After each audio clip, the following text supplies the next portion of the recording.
Announcement guys, another car, another day. So ngayon, araw na to, papakita ko sa inyo, meron tayong bagong unit. It's a 2023 Chevrolet Camaro ZL1 concept. Gusto nyo makita? Let's go! As you can see, this is a 2023 Chevrolet Camaro ZL1 inspired. Makikita natin na meron siyang ZL1 bumper, carbon fiber chin. Mags na ito guys, painted na rin into gunmetal. And then naka Brembo big brake kit na siya guys. Ito makikita nyo dito. Makikita nyo naman, naka ZL1 spoiler na siya. Also, naka-upgraded na rin yung exhaust niya. Naka full exhaust na to guys. Makikita nyo, sobrang nagko-complement ng mga body kits niya because it's carbon fiber. And also, as you can see guys, this car is painted Summit White. Bali guys, original paint yan. Makikita nyo, sobrang keenness and flawless ng paint niya.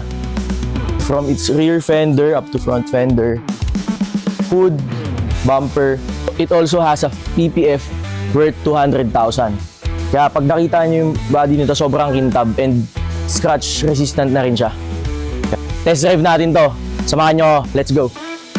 Dito naman tayo sa interior niya. Check natin. As you can see guys, this is a 2023 model. Kaya makikita nyo, digital gauge na din yan. Tapos, makikita mo sa harap niya, meron siyang speedometer projector. Ayan guys. What you can see sa interior niya, may mga LED na din siya. Steering wheel na to guys. So you can see, Camaro.